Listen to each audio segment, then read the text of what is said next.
Producto escalar de dos vectores. Los vectores se pueden multiplicar de dos formas entre sí. O así, que es lo que los sudamericanos llaman producto punto, porque entre los vectores pongo un punto, ese es el producto escalar. O así, que no lo vamos a ver, que es el producto vectorial o producto cruz, dicen los sudamericanos, porque aquí hay una cruz, ¿vale? Una X. Y esto es otra cosa. Hay que entender que el producto vectorial da como resultado un vector, es decir, vector por vector me da otro vector. El producto escalar no da otro vector y por eso se llama escalar. Como hemos dicho ya en dos vídeos de vectores, los vectores o las magnitudes vectoriales tienen coordenadas, es decir, tienen dirección y sentido, aparte de módulo. Pero las magnitudes escalares son números. Por eso un escalar es un número. Por eso el producto escalar se llama así porque da como resultado un número. ¿Qué número? Bueno, para que lo entendáis, lo que es el producto escalar está aquí explicado. El producto escalar tiene esta fórmula. O sea, si yo multiplico u por v escalarmente, me da módulo de u, es decir, lo que mide u, esto, por módulo de v, es decir, lo que mide v, esto, por el coseno del ángulo que forman, que es este ángulo de aquí, alfa. ¿Y qué representa el producto escalar? Pues esto de aquí. Si yo cojo v y lo proyecto sobre u, es decir, bajo todos los puntos de v en perpendicular a u, este trozo que me sale aquí, de aquí hasta aquí, esto de aquí es el producto escalar.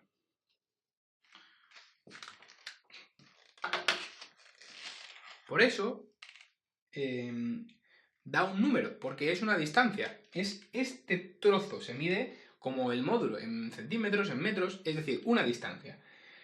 ¿Qué aplicaciones tiene el producto escalar? Bueno, lo primero, esta que os he dicho, es decir, un producto escalar me permite saber cuánto mide la proyección de un vector sobre otro, este trozo. Pero sobre todo, si os fijáis en la fórmula, tiene el coseno de alfa. Entonces, si despejáramos el coseno de alfa, podríamos saber, despejando a su vez el ángulo, qué ángulo forman los vectores, dándonos sus coordenadas. Y eso es súper útil. Entonces, vamos a borrar para poner esa aplicación rápidamente. Si despejamos el coseno de alfa, lo que hacemos es que el coseno de alfa se quede solo, así que sería el producto escalar, que lo tengo a este lado, u por v, dividido por esto de aquí, que es el producto de los módulos. Y esto de aquí es la fórmula que se suele usar para despejar el ángulo. Porque si yo quisiera este ángulo, lo único que tengo que hacer ahora es el arco coseno de esto.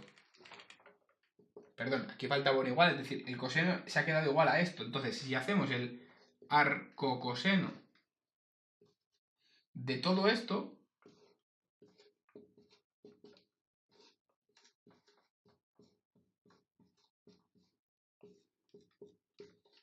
me aparece alfa, es decir, el ángulo que forman esos dos vectores. Pero claro, alguien se podrá preguntar en este momento, ¿esto de u por v cómo se calcula? Porque si u por v se calcula así, no puede ser que ahora quede a despejar el coseno. Bien, pues es que hay otra fórmula que es la que vais a usar, y esto es importantísimo, que es la fórmula que se usa en la práctica para calcular u por v. U por v, como no podría ser de otra forma, también se calcula por coordenadas. Es decir, todo en vectores es operar las coordenadas. Si quiero sumar, sumo las coordenadas. Si quiero restar, resto las coordenadas. Si quiero formar el vector AB, resto las coordenadas de B menos las de A. Si quiero hacer el módulo, le hago la raíz a la suma de las coordenadas al cuadrado. Bueno, pues si quiero hacer el producto escalar, hago lo siguiente. El producto escalar de dos vectores es multiplicar la primera coordenada del primer vector. Bueno, voy a poner por aquí las coordenadas de estos vectores. Como es lógico, si el vector se llama u, sus coordenadas son u sub 1 y u sub 2. Siempre estoy diciendo que si el vector se llama OA es A1, A2. Si es OB, B1, B2. Pues si es U, U1, U2. Si es V, V1, V2.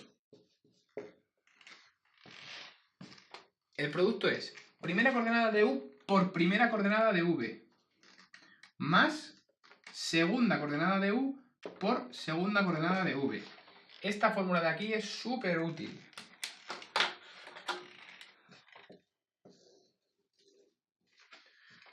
Esto es lo que se usa en la práctica para calcular el producto escalar. Luego, cuando queramos usar esta del coseno, en realidad, que la voy a recordar también para que la tengáis ahí como fórmula importante, en realidad lo que se hace es sustituir aquí arriba todo esto. Entonces, la fórmula que vais a usar en la práctica para despejar el ángulo es esta, que es la que viene en el libro normalmente.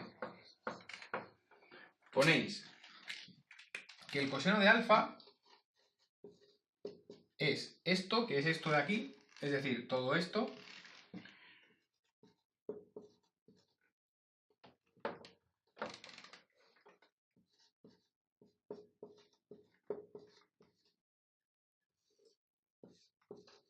bueno, y ya que estamos, lo voy a poner también desarrollado, porque como todo el mundo sabe ya, el módulo de u y el módulo de v tienen una formulita, ¿verdad? Que es con lo de la raíz, entonces voy a poner las raíces, sería, el módulo de u es la raíz de las coordenadas al cuadrado sumadas, es decir, u sub 1 al cuadrado más u sub 2 al cuadrado, por la raíz de v1 al cuadrado más v2 al cuadrado. Esta sí es la fórmula que vais a usar para el coseno. Aquí ya está todo el rato u1, v1, u2, v2. O sea, los vectores u1 y u2, pero con coordenadas. Estos son números todo. Estos son números, estos son números, estos son números, estos son números todo el rato. Entonces, haciendo toda esta cuenta, al final os sale un número. Para sacar el ángulo hay que hacer el arco coseno con la calculadora de este número. Lo vamos a ver en los ejercicios, tranquilos. Pero os pongo aquí esto y ahora os voy a poner un resumen de las fórmulas más importantes de vectores. Esta es una de ellas. Y ahora os voy a poner encima las que a mí me parecen más importantes de cara a aprendérselas de memoria, ¿vale?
Bien, las fórmulas son la del coseno de alfa despejada del producto escalar, la del punto medio teniendo en cuenta dos puntos A y B que son los extremos de un segmento, este es el punto M, el que está en medio, ¿no? El dibujito sería esto, A, B, M. ¿Vale? Pues las coordenadas de esa M son estas, teniendo en cuenta que estas son las de A y las de B, ¿no? Y finalmente, aquí os he puesto cómo se calculan las coordenadas de un vector, o mejor dicho, cómo se calcula su módulo directamente con las coordenadas. Acordaos de que aquí solo faltaría, como resumen de vectores, cómo se calcula el propio vector entre dos puntos, que es así siempre. Si queremos el vector AB, restamos B menos A, ¿no? De alguna forma es siempre el extremo menos el origen, por coordenadas. Y con eso hemos terminado todo lo de vectores. Ahora os explico las ecuaciones de la recta y hacemos algunos ejercicios.